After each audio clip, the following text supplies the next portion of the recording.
Donc du coup, je pense que je vais te laisser te présenter Noé en premier. D'abord, merci d'accepter de venir dans ce podcast. Moi, je t'avais découvert justement dans ton podcast à toi. Et je m'étais dit, ah, putain, ça me parle.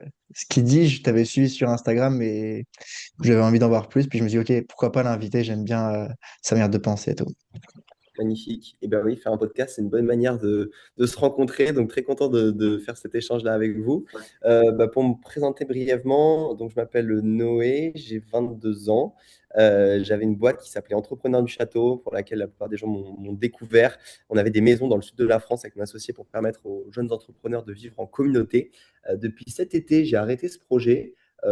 Pour de nombreuses raisons, donc peut-être on pourra parler parce que c'était un business physique avec beaucoup c'est assez compliqué à gérer. Et vu que j'ai pas mal de compétences marketing sur le business en ligne, au final, je me suis plutôt dirigé sur ça. Aujourd'hui, je m'associe avec des entrepreneurs.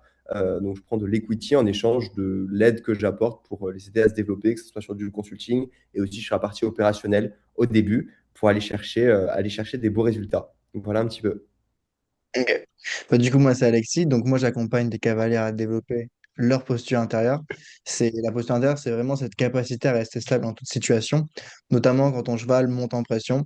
Et du coup, là, ça fait 3 ans ouais, 3 ans que je fais ça. Ça fait 2 ans vraiment que je vis de cette activité. Et là, j'ai bien stabilisé. Et mes objectifs en ce moment, c'est de continuer à développer ça, pour après aller vers plus dans une phase de scaling. Et, euh, et j'essaye vraiment comment dire, dans ce podcast, en fait, c'est de parler aussi des chevaux, mais aussi des choses qui sont liées au business. Et c'est aussi pour ça, du coup, qu'on t'a invité, comme je disais en off. Et donc, voilà un peu les objectifs de cette année. C'est toujours de continuer dans ce que je fais, puis d'aller chercher plus de leads qualifiés. C'est ça, moi, le sticky point en ce moment. Magnifique. Alors moi, Patricia Torrijos-Lasserre. Alors moi, j'ai été une grande entrepreneuse. Voilà, j'étais vraiment dans le domaine de l'architecture intérieure. Et à un moment donné, j'avais quand même aussi un cheval, une jument particulièrement. Et au fur et à mesure, c'est grâce aux chevaux que je me suis repositionnée sur moi pour pouvoir revenir vraiment à cette notion de femme de- et d'être beaucoup plus dans cet être que d'être dans le faire. Je résume vraiment rapidement. Et aujourd'hui, j'ai basculé vraiment dans l'accompagnement pour les femmes, mais je le fais au travers des chevaux, avec ce que j'appelle moi la sagesse des chevaux. Et vraiment au travers de ça, des cercles de parole, des positionnements, des ateliers, voilà, que j'aime co-créer, puisque j'ai toujours aimé co-créer auparavant. Et si je me retrouve ici, c'est parce que Alexis a été un de mes coachs vraiment très efficace. À chaque fois, je le pose. Mais pour moi, c'est important de le poser. Lorsque j'ai eu une difficulté sur une de mes juments, et il m'a encore accompagnée à aller voir encore plus à l'intérieur de moi.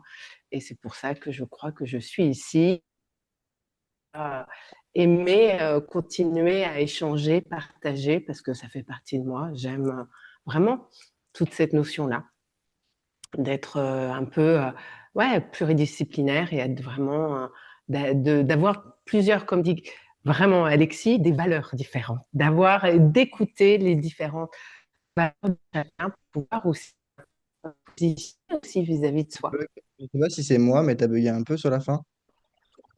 Ouais, Ok. moi aussi, ça me fait bugger un peu. Ok, Moi, tu peux gagner un peu. Ouais. Ouais, un tout petit peu. ça a bugué, alors est-ce que c'est mon réseau? Ça se peut que ça soit ça. Ouais, je pense.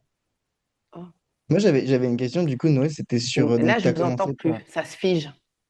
Ah, on te voit figé aussi un petit peu.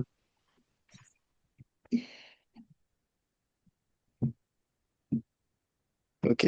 Là, ça a l'air d'être pas mieux. Est-ce que toi, tu nous entends, Noé? Tu nous as bien? Ouais, Ouais, moi, ça marche Ok. bien. Ok, parfait. Ouais, t'es un peu pixelisé, Patricia. moi aussi. Ah, ok. Bon, on va espérer que ça revienne. Moi, j'avais une question à te poser, Noé. C'était du coup, tu avais Ouais. commencé par les entrepreneurs du château, c'est ça? Est-ce que c'était ton premier business, ta première expérience entrepreneuriale? Non, j'ai commencé. Bon, après, j'ai toujours entre guillemets entrepris hein, quand j'étais plus jeune, après pas avec une entreprise, mais j'ai toujours vendu des choses, j'ai toujours bien aimé cette notion un peu de commerce, d'échange et tout. À 18 ans, j'ai créé ma première micro, on va dire, qui s'appelait Bilby. Je vendais des meubles en bois que je fabriquais moi-même. Et j'avais un site internet. Voilà, j'ai eu les premières galères un peu dans tous les sens. Ensuite, j'ai organisé pendant 1 an et demi, des semaines de séminaires pour réunir des entrepreneurs. Donc là, c'était vraiment, on appelait ça des bootcamps. C'était l'idée de réunir des gens et les aider aussi à développer leur business et leur personne aussi, parce que voilà, l'entrepreneur enfin, l'entreprise est un peu la conséquence de l'entrepreneur qu'il y a derrière. Donc c'était l'idée. Et au bout de 2-3 ans, enfin au bout de plus d'1 an et demi après avoir fait ça, c'est là que j'ai créé Entrepreneur le Château avec cette vision plus long terme de permettre à des gens de vivre ensemble, où c'est littéralement un loyer, hein, tu payes un loyer pour vivre, et c'est d'ailleurs toujours possible, on associe à garder une maison, 2 maisons autour de Nîmes, et où tu payes un loyer pour tout simplement vivre dans une grande maison avec une dizaine d'entrepreneurs, qui est l'énergie de groupe, etc., qui permet vraiment de bien bosser et d'avancer sur tes projets. Ok, et quand tu faisais justement ces bootcamps, etc., si tu les faisais pour toi ou tu t'étais associé avec quelqu'un d'autre dans son domaine? Non, j'étais tout seul. J'étais tout seul. Et alors, je faisais venir des coachs, des amis à moi, des personnes qui avaient des résultats, qui pouvaient accompagner les autres personnes. Mais non, c'était moi tout seul qui organisais ça. Et au final, c'est pratiquement le dernier business que j'ai fait tout seul. Parce que depuis, il y a quelque chose que j'adore, c'est m'associer avec d'autres entrepreneurs. Et c'est pour ça que là, toutes les boîtes que j'ai, les différents projets dans lesquels je suis, je préfère être associé. Pour moi, c'est une super aventure. Et c'est la relation limite que je préfère avoir avec les humains, en mode être associé. Je trouve ça trop, trop cool de partager une entreprise ensemble. Ok, donc du coup, toi, c'est vraiment plus le côté humain, si je comprends bien, qui t'intéresse dans le fait de t'associer.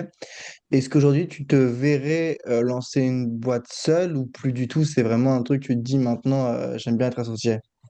En vrai, je pourrais, et la plupart du temps, en termes de compétences, forcément, je vais essayer d'aller chercher des personnes qui ont des compétences plus développées que les miennes. Mais globalement, c'est plutôt dans la partie humaine, ouais, la partie humaine qui m'intéresse. On va vivre une aventure ensemble, on va avoir des galères ensemble, on va fêter ensemble et tout. Et franchement, ouais, non, faire du business tout seul dans mon coin, ça m'ennuie un petit peu maintenant. Donc, ouais, je cherche à chaque fois où ça se fait naturellement, où je m'associe avec des gens. Ok, donc en fait, si je comprends bien ton parcours, tu as développé des business au début, tu étais seul, enfin, tu avais des potes aussi qui venaient sur les lives. Après, il y a eu ce projet de bibliothèque de meubles. Il y a eu les lives du coup que tu faisais par la suite, les bootcamps, ça. Ouais, mais c'était en présentiel, hein. En C'était, présentiel, ok. ouais, en fait, je fais ça pendant, comme je te disais, plus d'1 an. C'était 7 jours, tu vois, dans une maison avec 10, 15, 20 entrepreneurs.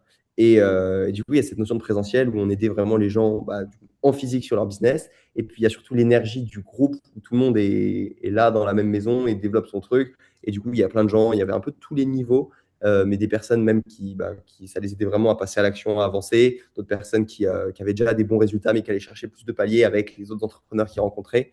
Donc, c'était vraiment cette notion de présentiel et c'est ça qui a fait que ça a bien marché parce que il y avait pas de, enfin, il y en avait pas, il y en avait moins qu'aujourd'hui. J'ai l'impression qu'aujourd'hui, il y en a du coup de plus en plus ce truc du présentiel qui revient. Mais à l'époque, je trouve que ça manquait un petit peu et c'est pour ça que ça avait bien pris. Et c'est avec ça que j'ai gagné mes 15 000 premiers abonnés, on va dire, sur Insta en partageant ça. Et à ce moment-là, du coup, Et ce que c'était quoi tu aimes, un peu Vas-y, Patricia. non, ce que tu aimes, Néo, c'est la notion de challenge, parce que c'est quand même très challengeant de travailler tous ensemble, de collaborer. Ouais, ouais, ouais, bah oui, en fait, Comment l'humain. tu le... C'est ta motivation? Ouais, bah, en fait, l'humain, c'est assez complexe, effectivement. Donc, ça renvoie toujours, travailler avec d'autres personnes, c'est toujours plus, on va dire, compliqué que travailler seul. Mais c'est surtout, je trouve ça plus fun, en fait, parce que tout seul, même vivre tout seul, enfin, mon mode de vie, je suis toujours dans des co-living, des colocs, des trucs avec plein de gens, plein d'entrepreneurs. Parce que tout seul, ouais, je m'ennuie un peu, en fait. Je trouve ça moins intéressant de vivre, de vivre solo dans un appart. Donc, c'est un peu la même chose. Je sais pas, je suis un être social, quoi, comme un peu nous tous, mais particulièrement. Et du coup, bah, c'est ça qui m'intéresse, à juste passer du temps avec des gens, quoi. Là, j'étais à Paris 2 semaines avec une de mes associées qui s'appelle Louise. On a une agence de création de contenu Donc, on fait 30 contenus par mois pour des entrepreneurs. Et bam, on a passé 2 semaines en présentiel ensemble. On challenge nos idées, on avance, on développe le projet, on signe des clients, on remet en place des process. Et le faire en physique, c'est trop bien. Donc, c'est pour ça que je me déplace à droite, à gauche et je vais passer du temps avec mes associés. Ok. Ouais, premier business physique, c'était quoi du coup la stratégie d'acquisition à ce moment-là? Quand j'organisais les séminaires, Ouais. ouais, en fait, j'ai toujours fait des vidéos de ma vie. Donc, quand j'avais même 17, 18, 19 ans, je faisais des espèces de vlogs sur YouTube, d'aventures que je vivais. Je faisais des doubles marathons, je fais du vélo, je faisais des voyages sans argent, des trucs comme ça. Donc, là, en fait, je l'ai fait assez naturellement. De juste, je suis dans une maison avec plein de gens, c'est trop cool, bah, je vais faire des vidéos sur ça. J'ai une vidéo qui a fait plus d'1 million de vues sur Insta. Et tu sais, quand tu fais une vidéo qui fait beaucoup de vues, après, ça débloque un peu. Tu sais, il y a des vues sur toutes les autres. Donc, pendant une bonne période, il y avait tout le monde qui voyait passer le truc, des entrepreneurs du château, parce qu'on était dans un petit château en Ardèche. Et donc, je jouais un peu de ça. C'était en mode, ah ouais, les vidéos du château, tout ça. J'ai reçu plein de messages de personnes qui voulaient venir. Et en fait, chaque semaine où je faisais une semaine de séminaire, on appelait ça, et ben, je faisais une vidéo YouTube, un petit film de ça. Et en fait, cette petite vidéo qui faisait moins de vues que sur Insta, mais des vues beaucoup plus qualifiées, bah, ça donnait envie à d'autres gens de venir. Et vu que c'était hyper visuel, tu vois, on voyait les gens vivre ensemble, etc. Je mettais beaucoup de témoignages clients, etc., machin à l'intérieur. Et ça remplissait les semaines d'après, en fait, à chaque fois. C'est ça qui m'a fait toute l'acquisition au début. Puis après, au bout d'un moment, quand ça a bloqué, je me suis intéressé à la pub, tout ça. Et moi, c'est vraiment la création de contenu organique qui m'a toujours permis de me lancer au début. Ouais, en fait, c'était vraiment, tu avais cet angle limite vlog lifestyle où tu montrais ce que tu faisais. Et en vrai, c'est marrant que tu dis ça parce que c'est ce que moi j'avais fait au tout début dans les chevaux quand j'avais fait du contenu. Mais là, j'ai vite arrêté parce que tu me te diras ton avis là-dessus, d'ailleurs, ça m'intéresse. Moi, j'avais trouvé que le risque en faisant ça, c'est que tu vas attirer des gens qui aiment ce que tu fais, qui aiment ce que tu partages, mais qui sont pas forcément prêts à devenir clients. Tu vois ce que je veux dire? Ouais. Bah, en fait, pour moi, il faut montrer ce que tu vends. Donc, en fait, si tu fais juste du lifestyle, mais derrière, c'est pas ce que tu vends, ça va pas. Moi, ça marchait très bien parce que ce que je vendais derrière, c'était une semaine avec nous. Donc, en fait, tu regardes la vidéo de ce que je vends, c'est une semaine avec moi, et bah, tu as envie d'acheter une semaine avec moi. Toi, si ce que t'aides tes clients, c'est, je sais pas, tu fais du coaching, tu parles avec eux, tu débloques des trucs, bah, c'est ça qu'il faut montrer, tu vois, quand tu es en train de coacher tes clients. Enfin, pour moi, un coach, c'est ça qu'il doit partager. Donc, ouais, pour moi, c'est montrer ce que tu vends juste partout sur les réseaux, bah, et les gens qui sont intéressés par ça, ils voudront. Après, c'est un mélange un petit peu de tout, effectivement. Et c'est vrai qu'il faut faire attention à l'image que tu renvoies quand tu partages un peu ce truc de lifestyle, parce que moi, par exemple, ce qui marchait bien, ce qui faisait beaucoup de vues, tu vois, c'était du contenu un peu drôle. Et une fois, ça m'a marqué parce que j'ai une objection en call de vente. Genre, j'annonce le prix un peu de la semaine et le mec me dit ah ouais, ça fait cher une semaine pour s'amuser. Et en fait, bah, la semaine, c'est vraiment il y a beaucoup de déclics, tu apprends sur ton entreprise, tu apprends des trucs, etc. Et c'était pas ce que je vendais vraiment, tu vois, d'amusant. Ça en faisait partie, mais c'était pas que ça. Et du coup, j'avais renvoyé à ce mec cette image-là. Et j'étais en mode, ah ouais, il faut faire quelques déclics. Mais tu vois, tu as le bon réflexe, clairement, de voir les calls que tu as, les personnes que ça attire ton contenu. Et si tu dis que ça attire pas les bonnes personnes, bah, effectivement, il faut faire des choses différentes, quoi. Ouais, je Et pense tu que t'es... moi, faut qu'on fasse attention. ouais, en fait, c'est Vas-y, pas Yannick. venir avec dos. En fait, Ouais. je pense que j'ai été un peu trop drastique tu vois, sur la décision et que j'ai un peu coupé ce côté lifestyle et du coup, ça me fait perdre un peu, je sens, en lien et en confiance avec les gens. Là où avant, j'avais beaucoup de gens quand ils me contactaient, c'était vraiment j'adore ce que tu fais, j'aime ta vision des choses et tout.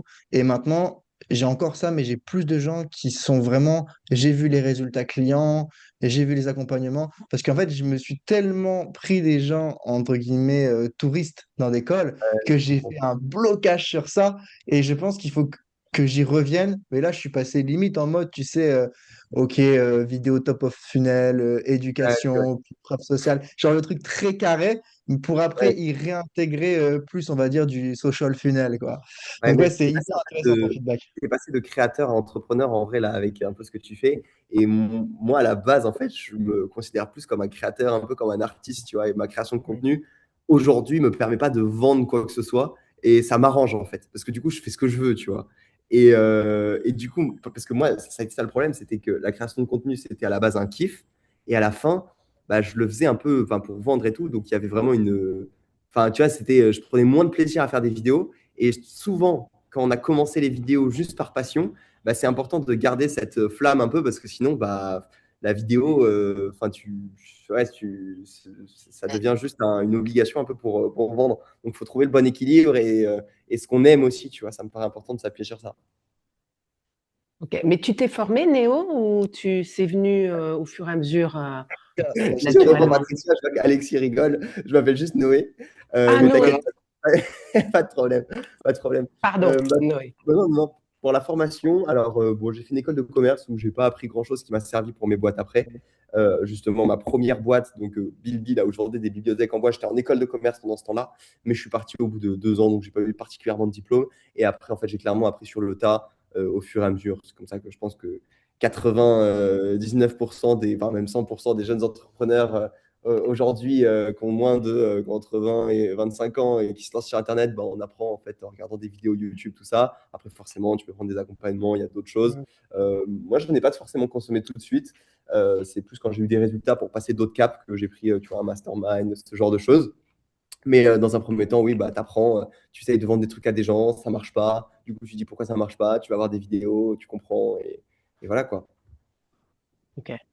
Hmm, Moi, intéressant. ce qui m'avait parlé aussi sur ce que tu faisais, Noé, c'est que si on dit vraiment dans le business, il y a cette phrase dans le business où on dit il faut que tu sois bon dans une seule chose et que tu sois expert dans un domaine. Et en fait, toi, justement, tu t'appelais, enfin, le multipreneur, c'est toujours ton nom. Avant, c'était autre chose, c'était Xelophat, je pense, comme ça. Cellophane, ouais, c'est ça, c'était cellophane, ouais. Et en fait, quand j'ai vu ton compte, j'ai dit, mais putain, mais ce mec, ça, il casse tous les codes. Je me suis dit, tout le monde te dit, il te faut genre un truc ultra précis, genre résoudre un problème précis dans une niche précise. Et genre, le mec, il fait création de contenu par ici, consulting là-bas. Je me dis, et en fait, et ça marche, tu vois, en plus, genre, t'es successful, tu vois. Donc, je me suis dit, c'est tellement, ça casse tellement les codes. Et c'est pour ça que j'avais aussi envie de t'inviter. Qu'est-ce que tu penses justement de cet adage un peu qu'on dit, il faut être focus sur un truc? Pourquoi est-ce que toi, tu as voulu faire l'inverse? Et comment t'expliques que même en cassant ces codes, ça marche quand même pour toi aujourd'hui?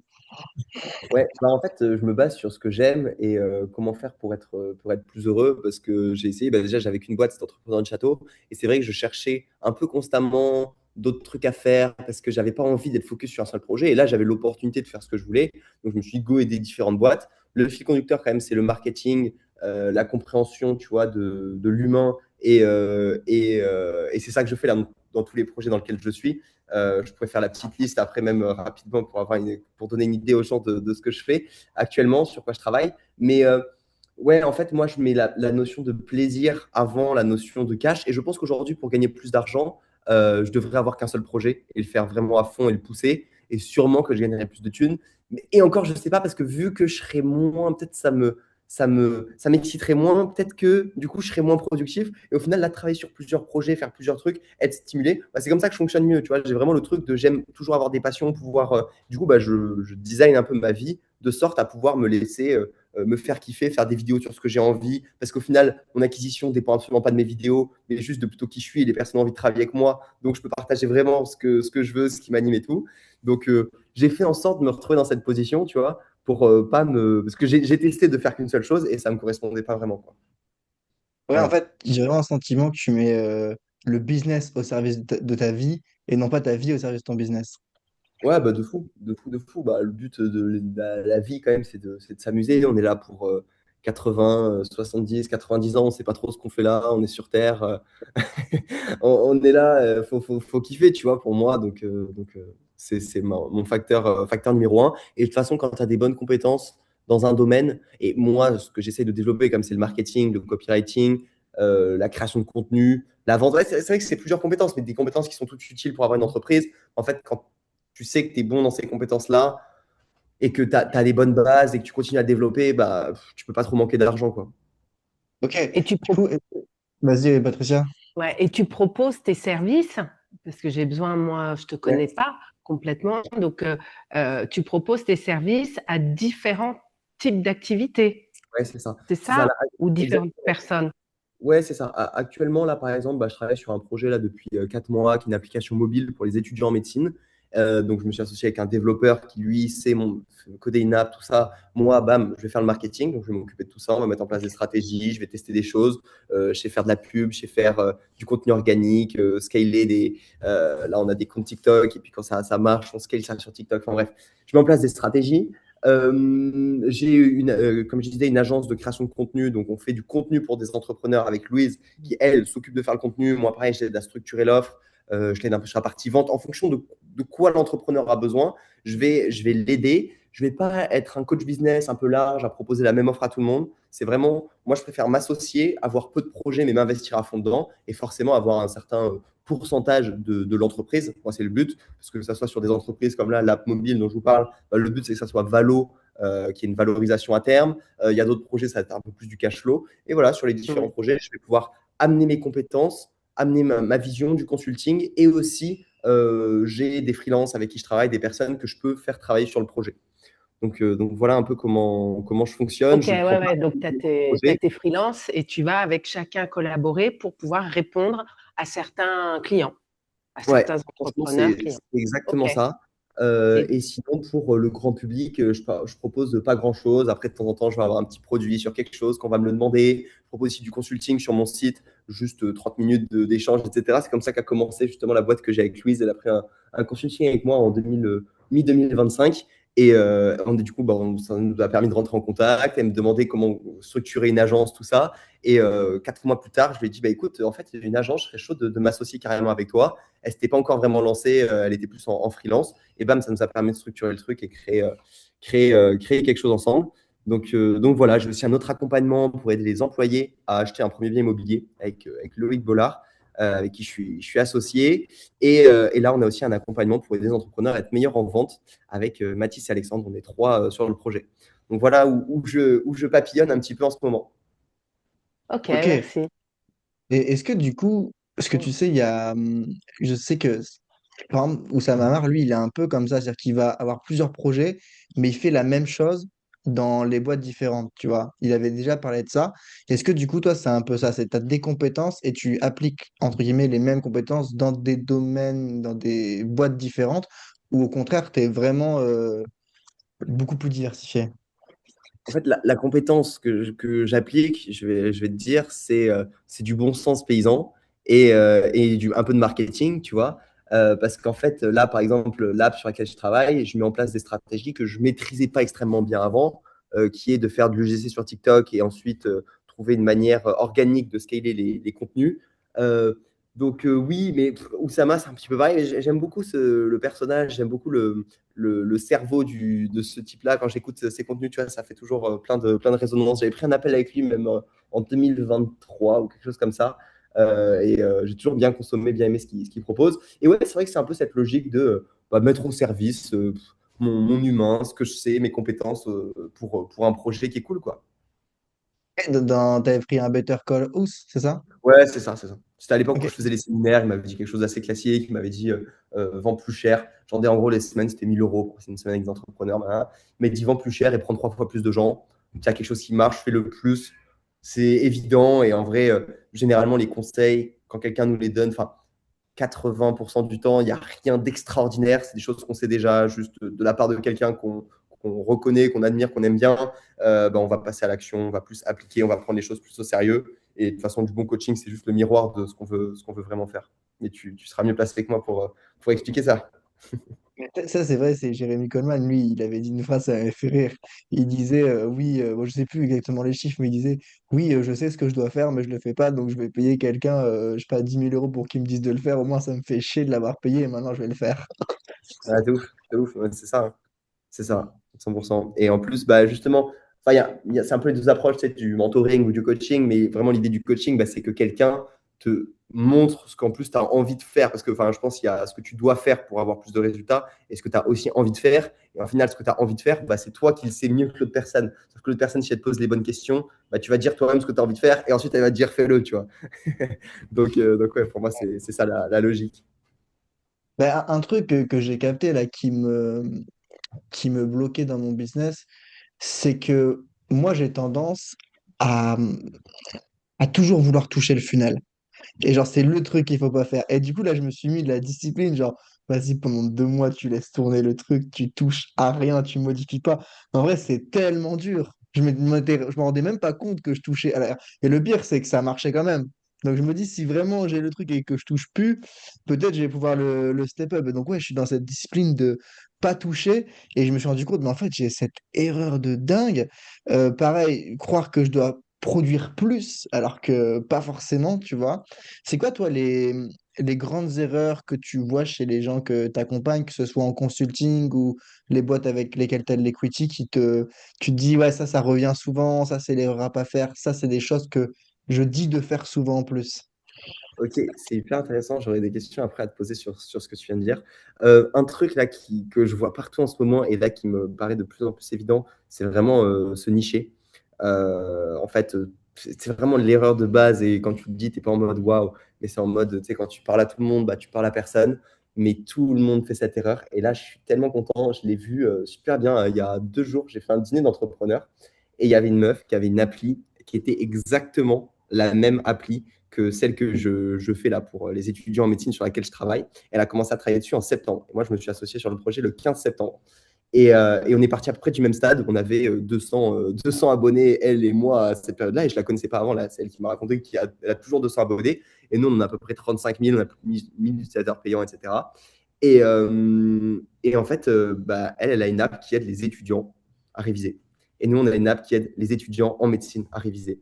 Et en fait, quand je suis arrivé dans le projet, c'était une app qui s'adressait un peu à tout le monde, tu vois, et juste arriver et dire, on s'adresse à tel type de personnes. En fait, tu as des tellement gros, par exemple, nous sur le marché, là, c'est des Anki, des Quizlet, c'est des super grosses apps qui font des millions par mois. Et en fait, nous, tu arrives dans un marché, tu dis, nous, on s'adresse exactement qu'à cette cible. Du coup, ça fait quoi? Ça fait que tu apprends à connaître bien la cible. Tu fais du contenu exprès pour elle, tu peux faire des features exprès pour elle. La cible, quand elle tombe dessus, elle est en mode, ah bah, c'est exactement l'app qui est fait pour moi, du coup, je vais utiliser celle-là plutôt qu'une autre. Et tu peux vendre encore plus cher. D'ailleurs, on est passé de 7 euros par mois à 20 euros par mois. Et bam, on arrive à un truc qui s'adresse vraiment à une cible, qui se dit c'est vraiment fait pour moi. On sait, on connaît nos clients, on connaît leurs problématiques exactement, on sait leur parler avec leurs mots. Quand tu es en passe, voilà, moi je connaissais rien aux études de médecine, là je connais tout, comment ça se passe, je connais l'avatar parfait.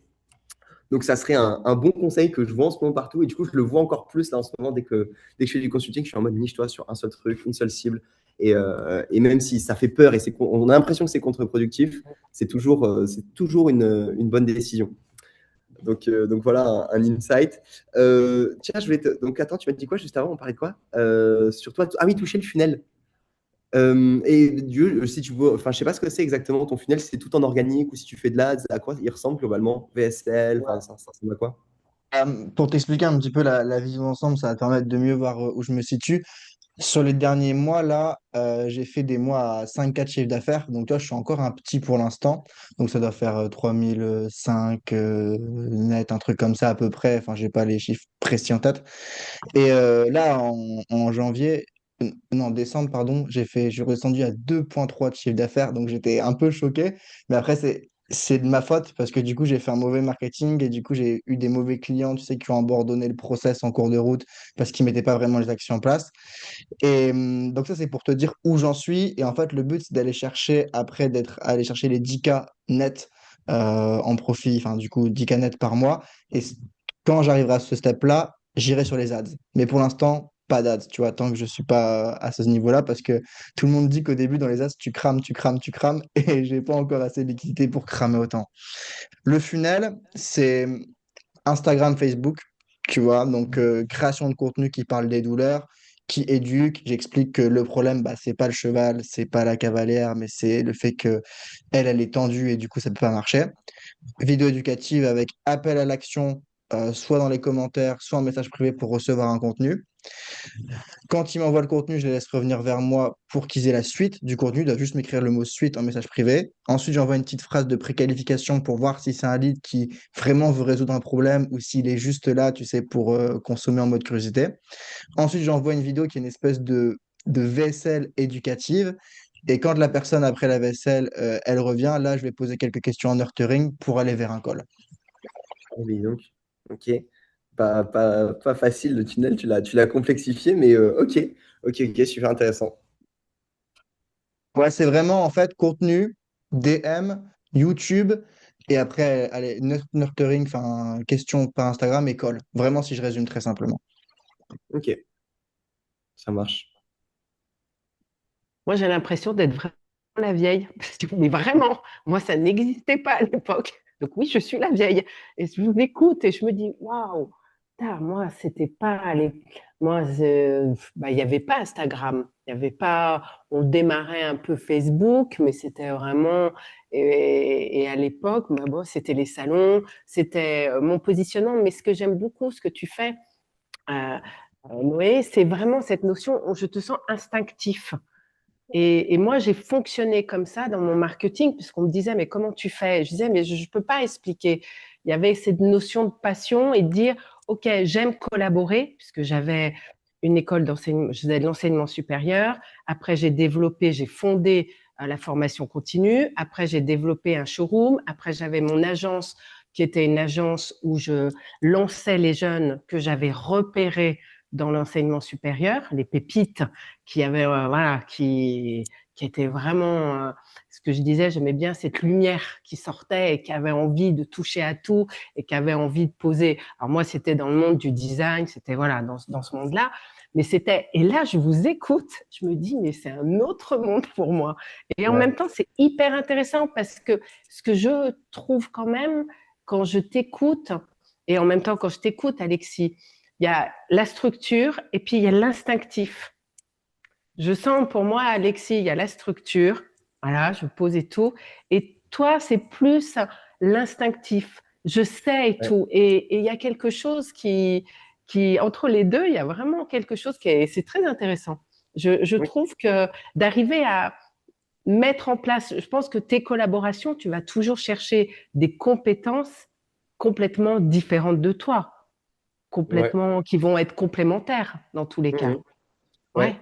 Ouais, ouais, hyper intéressant, hein, ce que tu dis. Moi, c'est vrai que en fait, pour moi, un entrepreneur, c'est vraiment un espèce de scientifique, tu sais, qui fait des hypothèses tout le temps. Donc, et il y a une Mm. partie d'intuition. Et après, juste, on Mm. va valider les hypothèses en validant le marché, en allant parler à l'avatar, en voyant si ça fonctionne ou pas. Si ça fonctionne, on est content, on continue. Pour mes Mm. associés, oui. Oui, mais limite, il y a deux choses que je mettrais avant les compétences pure et dure, ça va être la partie vraiment humaine. Bah, en fait, est-ce que c'est une Ouais. personne avec qui je pourrais passer une semaine, 2 semaines sans parler de business? Et même encore au-dessus, je dirais la capacité à gérer une entreprise, parce que je trouve par contre que c'est une erreur de s'associer avec des personnes qui juste ont des compétences, et on le voit Mm. souvent sur des personnes qui, par exemple, un profil de développeur et un profil de marketeur, Mm. qui vont se rassocier parce que bah, y en a un qui sait développer une app et l'autre qui va la mettre en avant. Mm. Mais en fait, pour moi, l'associé, il doit savoir gérer une entreprise. Et donc, du coup, ça doit être quelqu'un qui a des compétences en management, des compétences dans la prise de décision, qui est limite plus importante qu'au final, les compétences. Si on a juste besoin des compétences, Mm. on va prendre un freelance qui est expert là-dedans et qui Oui. fait ça toute la journée Mm. et qui est très, très bon là-dedans. Donc, pour moi, le chef d'entreprise, c'est la compétence numéro une qu'il doit avoir et la personne avec qui je veux m'associer, c'est quelqu'un qui aurait les bonnes idées pour gérer une boîte. Voilà, Ouais, pour répondre à la question. qui sait s'entourer et là, tu as raison complètement. C'est cette notion où en même temps, moi, mes bras droits et tout, il fallait qu'ils soient aussi moi à un moment donné. Quand moi je partais, parce qu'à l'époque il n'y avait pas les réseaux, moi il fallait que j'aille sur les salons professionnels, je me déplaçais. Bon, c'est la même chose que toi, mais voilà, maintenant ça se rapproche, vous êtes tous connectés. Nous, notre connexion, c'était simplement notre petit téléphone à l'époque pour savoir ok comment ça se passe. Donc il fallait que je sois rassurée que moi, quand j'allais communiquer, partir à la rencontre pour rencontrer, il fallait que la machine de l'autre côté fonctionne. Donc, je suis Mmh. d'accord, il y a en même temps cette notion, et ça, je On a perdu Patricia. ah, Ah, mince, ouais, ça a zut, été coupé. Tu disais C'est bon. ça revient. Ouais, ah, il y a des orages, moi. Donc, vous m'entendez là? Ouais, C'est bon, c'est bon. ouais, ouais. C'est bon? Ça revient. Oui, je disais qu'il y a quand même une partie, pour moi, la réussite, c'est parce qu'il y a cette notion de confiance et il y a un côté instinctif, le sens de l'autre. Mmh. Je sais toujours fonctionner, moi, mes collaborateurs, mes bras droits, c'était aussi des amis. C'était pour moi très important. Ouais. Je ne sais Ouais, pas non, parce que, comment. Ouais. Ça m'étonne pas, je suis complètement d'accord. Si- Hmm. Oui, tu vas pas t'associer Est-ce- avec quelqu'un juste parce qu'elle a des compétences. Ah oui, non, clairement hmm. pas.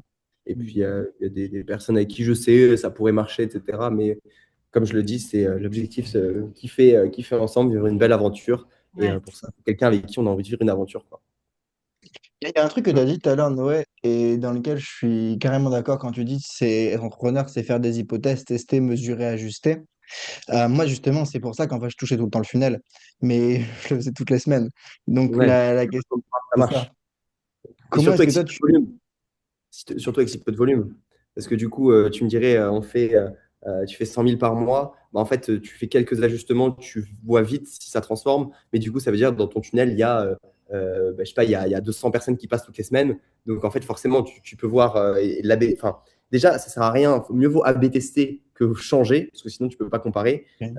Donc, mieux vaut à la rigueur A/B tester ta headline sur ta VSL, sur machin, sur truc. Mais ouais, il faut du volume aussi pour pouvoir faire ces choix-là, parce que sinon, bah, tu fais des choix sur un peu rien, juste sur ton imagination, quoi, et pas sur ce que dit le marché. Hmm. Mais est-ce que ça a vraiment... En fait, c'est la question que je me pose maintenant. Est-ce que ça a vraiment du sens, tu vois, là où j'en suis? Parce que moi, je suis vraiment un Non. petit, tu vois, pour l'instant, le business de Ah oui, toucher non, à non, ça. non. Ah non, mais fais 30, 40, 50 000 euros par mois avant de vouloir tester des trucs. En fait, tout marche. Euh, pour moi, même, en fait, tu m'as expliqué un peu tout à l'heure. Moi, je ferais juste un tunnel, juste une VSL, en fait, ça suffit. Juste une Ok. VSL, tu la bombardes un peu partout. Il y a des automatisations qui l'envoient. Ou à la rigueur, un lead magnet qui dirige vers une séquence mail et par mail, t'envoie la VSL de temps en temps. Pour moi, ça suffit large, tu vois. Enfin, il n'y a pas à chercher plus compliqué. Pour moi, il faut que tu ailles, quand tu seras à 30, 40, 50 000 euros par mois, tu te reposeras des questions de on fait un tunnel différent. Mais là, avec le trafic que tu as en organique, tu peux faire vraiment beaucoup plus. Je connais pas l'offre, je connais pas exactement ton taux de closing, je connais pas tout, mais là, tu peux aller chercher des bons résultats avec juste ce que je vois en acquisition. Et est-ce Ouais, que vous pouvez expliquer, parce que je suis sûre qu'il y a des personnes qui vont écouter sans connaître vraiment qu'est-ce que c'est VSL. Est-ce que vous ah oui, pouvez un petit peu, voilà, pour des oui, oui, oui. personnes comme moi qui ont besoin de... Ça marche. Ouais, VSL, ça veut dire Video Sales Letter. Ça veut dire une vidéo de vente, en gros. Merci. Bah, on peut faire une petite parenthèse VSL. D'accord. Une vidéo de vente, là, ces dernières années, à la base, c'était des vidéos. À la base, c'était des vidéos avec pas mal de valeur. On vendait un truc à l'intérieur. Et là, ces dernières années, c'est devenu des vidéos uniquement de vente. Donc, tu arrives sur une vidéo, on te dit si tu es telle personne, on décrit bien l'avatar pour que tu te reconnaisses. Après, on ne partage pas beaucoup de valeur. On te fait tourner dans tous les sens pendant 15 minutes pour à la fin te faire prendre un appel. Et ça marche, on va dire, de moins en moins parce que bah, les personnes ont déjà consommé 10, 15, 20 vidéos sur le sujet chez des concurrents à droite à gauche. Donc aujourd'hui, on revient à une ère où le but, c'est d'avoir une vidéo donc, avec un maximum de valeur, d'apporter une sorte de déclic à la personne rien qu'avec une vidéo. Donc là, la question à se poser, c'est comment en 15 minutes, je peux faire avoir un gros déclic à mon avatar, lui apprendre quelque chose de fou, où il va se dire, OK, cette personne peut vraiment m'aider, il m'a appris quelque chose de nouveau. En marketing, la question de nouveauté, elle est tout le temps hyper importante parce que si on te redit exactement la même chose que ce que tu sais déjà, bah, il n'y a aucune raison que tu achètes. Alors quand il y a quelque chose de nouveau, tu es en mode, ah, c'est ce truc-là qui va me permettre d'atteindre les résultats que je veux. Et donc, à la fin de la vidéo, forcément, il y a une petite partie closing où on va inciter la personne à faire une action qui peut être acheter directement le produit. Aux US, il y a des pages où on vend des trucs à 20 000 euros juste avec une vidéo et en dessous, il y a un bon pour acheter. En France, on est un peu plus frileux, donc souvent, on n'annonce pas les prix et il faut que la personne prenne un appel avec nous pour qu'on déroule l'appel, on explique, machin, et qu'on puisse annoncer le prix. Mais le but d'une vidéo de vente, c'est qu'elle fasse un appel à l'action, enfin qu'elle fasse l'appel à l'action, la personne à faire quelque chose, et soit acheter, soit prendre un appel, quoi, Ok. globalement. Donc, Ok. le funnel, Patricia, Merci. c'est le funnel, c'est vraiment toutes les étapes entre je découvre et je deviens client, pour vraiment être très très simple, tu vois. C'est toutes les étapes entre je découvre Ok. Patricia et je D'accord. deviens son client. C'est-à-dire que tu les amènes vraiment. Ouais. C'est ça. Comme tout Ok. acte d'achat, en fait. Funnel, c'est juste tunnel en français. Et il y a tant de personnes qui voient telle pub. Ensuite, et ça marche en fait comme avant avec les pubs, je sais pas, sur des magazines qu'on recevait chez nous. Dans toutes les boîtes aux lettres, on reçoit un magazine Lidl. Ensuite, bah, il y a des personnes qui vont aller chez Lidl, qui vont aller dans le rayon, qui vont passer à la caisse et qui vont acheter. Et en fait, tout est tunnel de vente partout. Aller à la boulangerie, c'est bah, on voit l'enseigne, on rentre dans la boulangerie, on choisit le pain. En fait, c'est juste décomposer toutes les étapes Et à chaque étape, on perd un petit peu. On perd un petit peu de personnes. Et à la fin, le but, c'est d'avoir le meilleur taux de conversion possible, on va dire. Donc aujourd'hui, c'est Instagram, c'est la vitrine, par exemple, un Reels. Ensuite, voilà ce qu'expliquait Alexis, c'est dans les DM, on échange, on va vers une vidéo. Les personnes les plus qualifiées, on leur reparle. Et à la fin, on fait un appel. Et l'appel, on essaie de convertir, quoi. Moi, je pense que je suis obsédé par les pertes. Les Hmm. pertes Ok. dans le funnel. Alors que c'est normal, tu vois, j'essaye de toujours suroptimiser pour avoir le moins de pertes possible alors que je n'ai pas assez de volume. Mon taux de closing, tu vois, tout à l'heure, tu me demandais les 30%. En général, un appel sur trois, je vais closer, même un sur deux parfois. Mais j'ai pas assez de volume, en fait, en entrée. Tu vois. Ouais, J'arrive à closer les bons leads quand ils arrivent, mais je manque de volume qualifié. Et ouais. c'est pour ça la question qui me venait aussi, ça m'a vraiment interpellé quand tu as dit le marketing aussi, il fonctionne beaucoup avec la nouveauté, mais il y a quand même ces deux idées de oui, il faut de la nouveauté pour pas saouler les gens, mais en même temps, il y a aussi cette autre chose où on dit il faut répéter en fait le même message tout Ah le oui, temps. toi, tu dois répéter le même message, mais tu dois avoir un mécanisme qui est propre à toi et unique, tu vois. Faut que justement les D'accord. personnes associent un mécanisme. Comment tu fais pour créer du lien entre la cavalière et le cheval? Bah, en fait, tout le monde va t'expliquer une méthode et toi, tu vas mettre soit un nom sur une méthode, tu vas expliquer qu'elle est un petit peu différente, pourquoi. Et tu vois, c'est aussi là que ça devient intéressant où tu es obligé d'avoir aussi un bon produit qui va derrière parce que juste faire mettre un nom pour mettre un nom, ça ne marche pas. C'est qu'il faut vraiment que la personne comprenne que c'est une méthode qui est vraiment différente. Et ouais, pour le taux de closing, je te conseille vraiment de. C'est en fait la plupart des entrepreneurs à qui je leur demande, qui me disent ouais, c'est à peu près 30% et tout. Je conseille vraiment d'avoir les chiffres tous les mois, combien d'appels tu prends, de savoir exactement parce que en fait personne le fait vraiment. Et bah, quand tu fais le taf de faire ça et de savoir vraiment, bah, tu as un vrai avantage rien que déjà sur tes concurrents, rien que pour ça. Et tu peux vraiment voir si c'est le goulot d'étranglement ou pas. En fonction du prix auquel tu vends, s'il faut, c'est peut-être pas normal que tu closes si peu ou autant, et ça te permet d'ajuster tes prix. Si tu closes à plus de 50%, bah, tu sais que tu dois monter. Si c'est à moins de 30%, mais que l'offre est pas chère, il faut vraiment changer des choses sur la vente. Enfin, voilà. À partir de combien on compte un bon taux de closing? Parce que là, en janvier, j'ai eu 3 calls de vente. Ouais. Bah, en fait, le truc, c'est qu'il n'y a pas, il y a vraiment pas assez de volume. Genre, il faudrait que tu me dises là Ouais, sur j'ai pas tu fait de vois, volume. Ouais. les 25-30 derniers calls minimum. Au-dessus de 50% de taux de closing, c'est que tu ne vends pas assez cher. C'est-à-dire que tu closes Ok. plus d'une personne sur deux. Ça veut pas dire que tu es un monstre en vente, c'est juste que ton offre, bah, du coup, elle n'est pas assez chère par rapport à ce que le marché pourrait la payer. Et ouais, entre 30 et 40, c'est plutôt bien. Ouais, donc en fait, avoir un trop bon taux de closing, Ah oui, c'est c'est pas pas forcément normal. une bonne chose. Ah non, c'est pas normal. Ah ouais, Ah bah oui, ok. clairement. 70%, je vois un entrepreneur, j'arrive dans ses stats. En fait, moi, j'aime bien arriver dans des entreprises et regarder les stats, mais le problème, c'est qu'elles n'y sont jamais, donc c'est plus dur de les aider. Et c'est, ah ouais, je close à peu près ça. Ah, ma conversion, c'est à peu près ça. En fait, la plupart ne savent pas trop combien t'envoies de DM, je ne sais pas exactement. Bon, bref. Mais c'est vrai, quand tu vois les stats, quelqu'un qui close à 70-80% de ses appels de vente, il doit faire x2, x3 sur ses prix, genre 100%, tu vois. Et ce serait quoi justement les... Bon, on va déborder un petit peu du temps, mais si là, admettons, un entrepreneur, tu vois, comme moi, qui est pas non plus à 50K, ni non plus au tout début, ce serait quoi pour toi les KPI principales, les plus simples à traquer, et c'est juste ça qu'il doit traquer, c'est ça qui est vraiment important, qui lui permet de voir un peu la santé de son business, tu vois. Bah, en fait, à un stade avec pas trop d'avancement, je ferais quelque chose d'extrêmement simple, qui serait typiquement du contenu sur Insta. On envoie tout sur une VSL. Bon, on met une opt-in entre les deux. Pour Patricia, opt-in, c'est une page où on récupère les informations de la personne. Donc, on va récupérer, par exemple, tu as déjà dû mettre nom, prénom, numéro de téléphone, email pour Oui, accéder à oui, une oui. vidéo. Donc, typiquement, combien je fais de contenu par semaine sur Insta? Une page d'opt-in qui convertit à au moins, allez, on va dire 20-25%. Donc, ça veut dire quand il y a 100 personnes qui arrivent sur la page, qu'il y en ait au moins 4 qui mettent, quand il y a 10 personnes qui arrivent sur la page, qu'il y en ait au moins 3-4 qui mettent leur email ou leur numéro de téléphone. Même je récupère les numéros de téléphone, comme ça, bah, tu as plein de leads que tu peux appeler. Ensuite, une VSL donc, qui est regardée. Alors là, c'est compliqué le taux de rétention de la VSL, mais on va dire qui book, allez, bah, qu'une personne sur 10 prenne un appel. Et derrière, qu'en appel de vente, j'ai au moins, on va dire, allez, bah, 25% de taux de closing.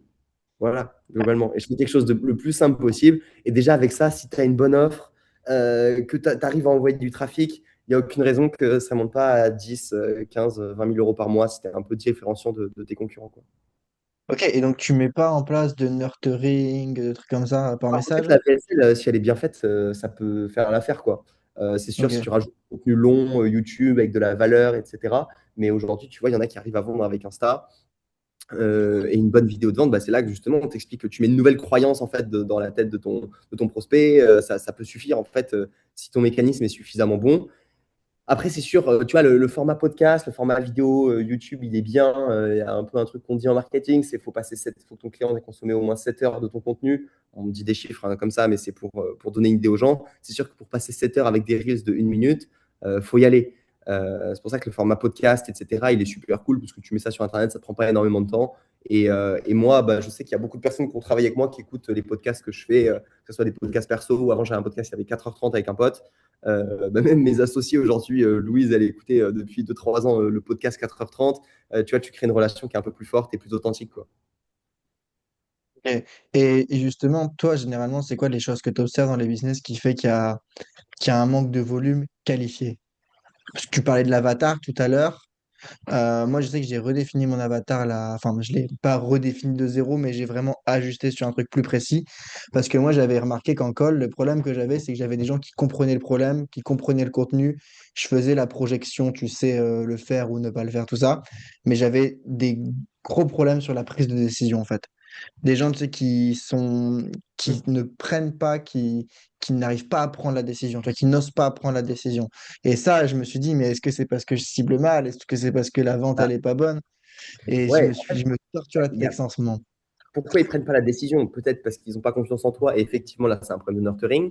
Peut-être juste parce que bah, c'est des personnes qui n'ont pas l'habitude d'investir. Est-ce que c'est des personnes qui ont l'habitude de procrastiner dans leur vie? Si c'est le cas, bah, là, c'est juste en vente qu'il faut être meilleur parce qu'en fait, pour le coup, quelqu'un qui vient en appel de vente parce que il veut résoudre un problème et il le procrastine depuis longtemps, et ben là, pour le coup, pour moi, c'est à genre 100% la responsabilité du vendeur de l'aider de sortir de ce cercle dans la personne. Parce qu'en fait, la personne est dans un cercle de procrastination. Donc, forcément, quand tu lui dis, bah, je vais t'aider et ça coûte 3 000 euros pour que je t'aide à résoudre ce problème, elle va dire, ah non, je le ferai peut-être plus tard. Bah, elle est juste dans le même pattern qu'elle est depuis des années. C'est à toi de lui montrer et d'être bon en vente. Tu vois ce que je veux dire? Donc, Elle en est en fait, sympathique fuyant.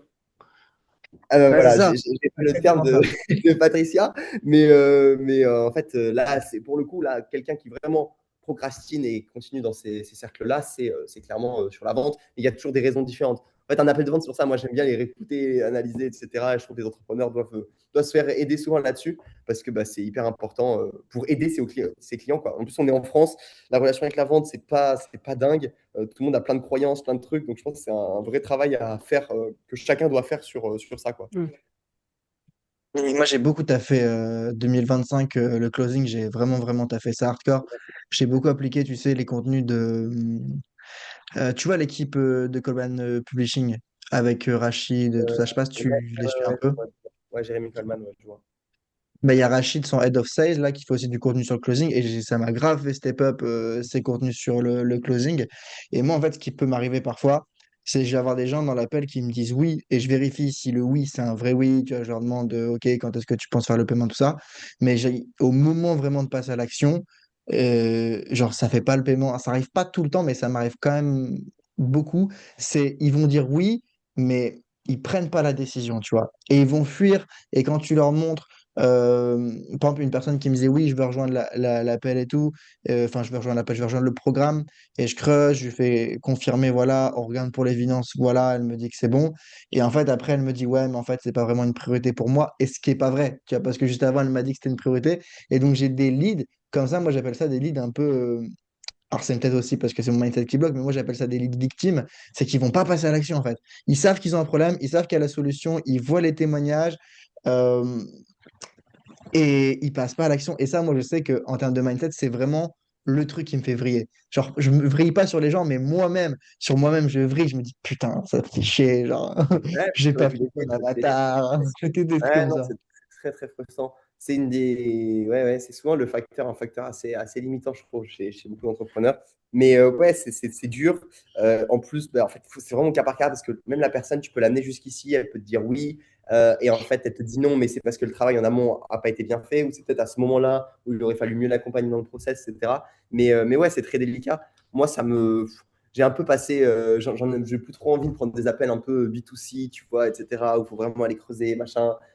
Je préfère travailler avec des entrepreneurs, donc c'est pour ça aujourd'hui, moi, ce que je fais, c'est plus, je travaille plus avec d'autres entrepreneurs. Mais ouais, j'ai dû prendre 500, 600 appels de vente et je sais ce que c'est. Et au début, j'ai fait vraiment les erreurs. Je vendais mon offre pas assez cher. Pendant longtemps, j'ai perdu plein d'argent avec ça. Donc, j'encourage toutes les personnes qui regardent ce podcast et qui se sentent concernées à se former. Et en partie, bah, c'est cool. Là, tu as partagé une bonne chaîne à aller consommer et après appliquer, poser des questions qui font peur de poser, parce que souvent, bah, c'est ça qui fait la différence. La vente, c'est beaucoup de questions que tu poses. Et il y a plein de trucs, des fois, qu'on se dit, mais on ne se rend même pas compte que si tu poses la question qui te fait peur en vente, généralement, c'est ça qui te permet de vendre. Mais ouais, il y a plein de choses à faire. Ouais. En fait, ce qui est super dur dans le closing, je trouve, Et tu, c'est quand la personne, en fait, elle est en dissonance cognitive. Je sais pas si tu connais ce concept. Ouais, ouais, elle est pas, elle dit des choses, mais en fait, c'est autrement. Ouais. Et ça, je sais pas si tu peux. En fait, c'est toujours la question, est-ce que j'ai le contrôle sur ça ou est-ce que j'ai pas le contrôle sur ça? Ça, c'est super dur parce que moi, je me mets la pression sur des choses que j'ai même pas de contrôle et j'ai du mal à différencier les deux, en fait. Je sais pas Ouais, il y comment a est-ce que des toi, tu personnes qui fais ne pour peuvent pas différencier aider. les deux. Ouais, non, mais il y a des personnes, bah, tu peux jamais savoir en fait. Ok. La seule chose que tu peux faire, c'est juste réécouter toutes tes calls, te dire à ce moment-là, est-ce que j'aurais pu poser une question, montrer tes calls à des personnes qui font de la vente et qui peuvent t'aider là-dessus et te dire, bah, j'essaierai de faire mieux la prochaine fois. Mais c'est vrai que tant que tu fais ton mieux à chaque fois, écoute, tu peux pas faire vraiment plus et que tu prends. Mais ouais, il faut toujours se dire il y avait une possibilité, essayer de la trouver, tu vois, et de se dire, ah, si j'avais peut-être posé ça, peut-être fait comme ça, bah, j'essaierai la prochaine fois et c'est comme ça que tu montes en compétence, quoi. Ok, ouais, donc ce serait analyser, voir où ça bloque et ajuster et je derrière. peux Ouais, intervenir. Ah, Patricia, elle bug encore. Ah, Ça, c'est le réseau ouais, d'Angers, ça. c'est vrai, il y a des orages. Vous m'entendez là? on Ouais. Ouais, t'entend. c'est des réseaux d'Angers. Je pense que ouais, tu peux. Ouais, par rapport à votre discussion, c'est intéressant parce que je t'en avais parlé. Tu sais, je me suis en train de me former à expert pro avec Ludovic Leroux sur tout le travail du nerf vague. Et je reviens par rapport à votre discussion. Au départ, moi, je l'ai fait pour ce travail avec mes chevaux et aller voir à l'intérieur et voir pour qu'après, moi, je puisse accompagner les femmes, moi, mon public.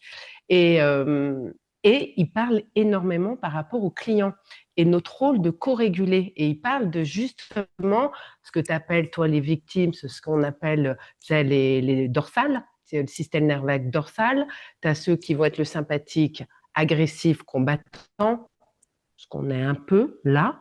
Et on va avoir plus ce qu'on appelle ce sympathique fuyant.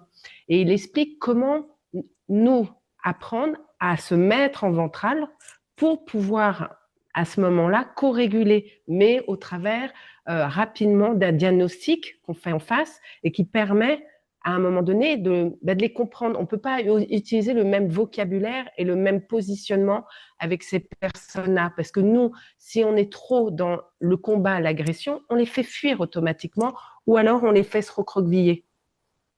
Donc, c'est comment. Alors, vous parlez avec vos mots de vente. Moi, je vais parler plus de façon instinctive. C'est ce qu'il pose.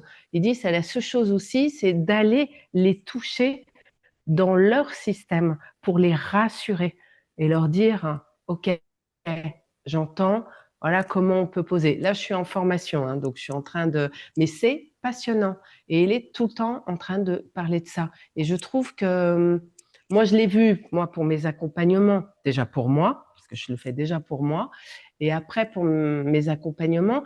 Mais je sens qu'au travers de votre discussion, il en parle. Comment ne pas voilà, capter finalement le client en face. Alors, vous avez d'autres techniques de vente, mais je trouve que ça aussi, c'est intéressant. Je voulais te le poser, Alexis, par rapport à ça. Ouais, mais c'est vrai de fou parce que moi, je remarque, en fait, mon gros problème dans les appels de vente, c'est quand je capte que la personne, elle est en train de se mentir elle-même ou qu'elle est en dissonance cognitive, dans ma tête, je vrille. Parce qu'en fait, je déteste la victimisation et donc c'est du miroir, tu vois, c'est mes propres patterns, c'est tout ça, mais genre, ça me fait péter les plombs. Quand je vois que la personne, elle se ment elle-même et tout, je pète pas les plombs dans l'appel, tu vois, mais à l'intérieur de moi, je suis en mode, et du coup, genre, je prends sur moi et je suis plus vraiment dans l'appel et genre, je sens que je passe en mode un peu combat.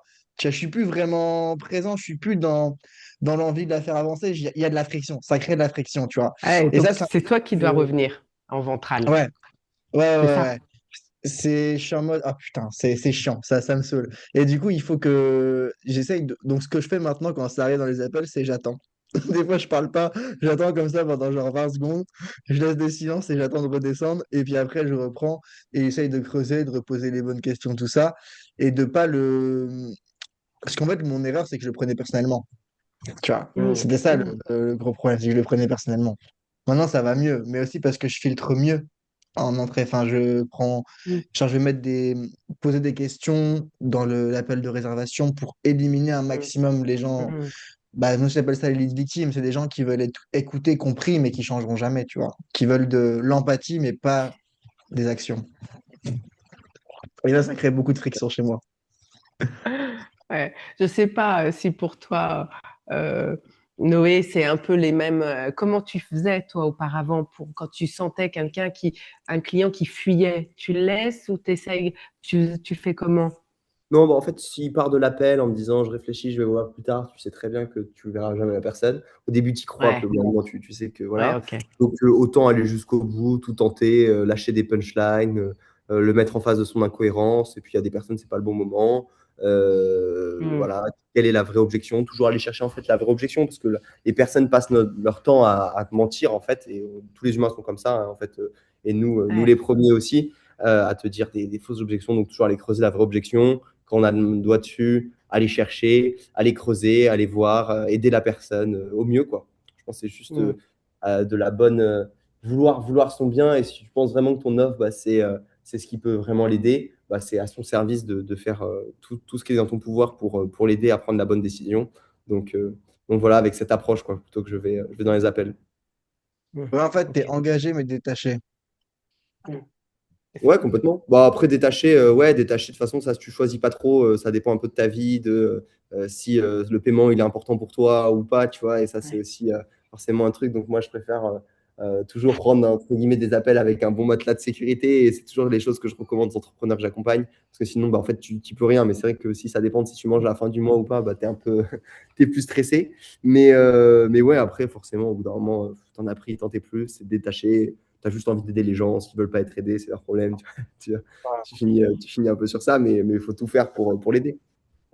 Et tu fais des accompagnements d'entrepreneurs qui ne font que simplement des accompagnements en présentiel ou tu n'es que sur ceux qui sont des accompagnements voilà, en réseau virtuel, enfin bref, vos En fait, je termes. ne fais pas que des personnes qui font de l'accompagnement. Je te disais, j'ai une application Oui, pour une app mobile. Tu vois, c'est oui. pas en rapport. Oui, Mais l'application. la plupart, ouais, la plupart, c'est vrai que c'est en ligne.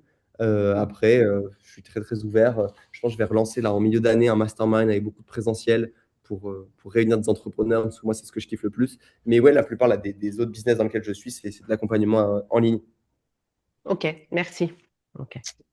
Tu fais encore l'école de consulting et tout? Oui, bon, toujours. Il y en a de temps en temps. Je propose ça sur mon site. C'est les personnes qui veulent parler avec moi, quoi, pour qu'on fasse un point, si ça peut les aider. Et puis après, il y a toujours une mise en relation avec un tel, machin et tout. Je trouve que c'est un bon format. En fait, moi, j'ai jamais trop pris d'accompagnement un peu global sur plein de choses. J'aime bien quand j'ai une problématique, aller voir la personne qui, je pense, peut m'aider et parler avec elle pendant 30 minutes, 20-30 minutes. Donc ouais, c'est ce que je décide de proposer en échange, mais c'est clairement pour le kiff, quoi. Il y a pas de, c'est pas une activité en soi, quoi. Et justement, genre, si aujourd'hui les gens qui ont écouté cette vidéo, ils ont envie de te suivre, de regarder ce que tu fais, Ouais. ou peut-être même qu'ils veulent travailler avec toi, comment est-ce qu'ils peuvent faire?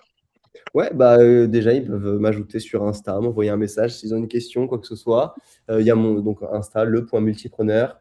J'ai deux chaînes YouTube. Le multipreneur classique, c'est une chaîne où je partage des vlogs, un peu, je m'amuse dessus. Une autre où je fais un épisode par semaine de podcast où je donne des conseils plutôt pour développer son business. C'est le multipreneur business.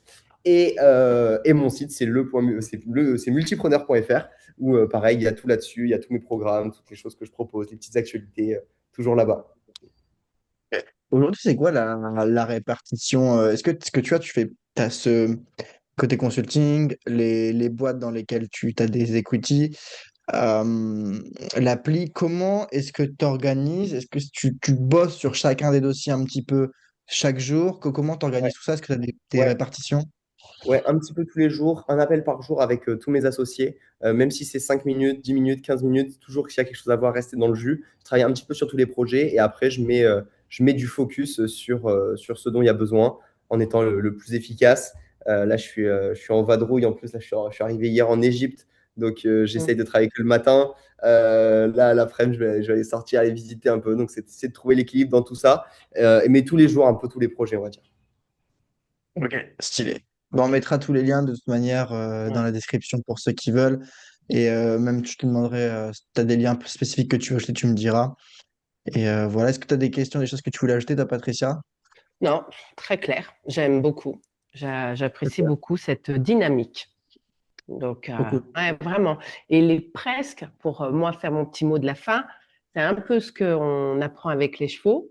Ben, c'est pas comme les chevaux, c'est pas en étant seul on va plus vite, mais comme les chevaux, ensemble on va plus loin et on est plus fort. Et c'est vraiment ça. Parce que, Magnifique. Bah, ouais. merci beaucoup, Patricia et Alexis, pour l'invite et l'échange. C'était cool. Avec plaisir. Ouais. Merci à Eh toi. ben, merci. Prenez soin de vous Merci. pour tous ceux qui ont regardé le podcast. Mettez un like, n'hésitez pas à aller suivre également ce que Noé fait. Hyper Mm. intéressant. Et Ouais. si vous avez des questions, vous voulez qu'on parle de choses, vous pouvez les poser dans les commentaires sous la vidéo. Et je vous dis au prochain épisode. Bye tout le monde. Au Ciao. revoir.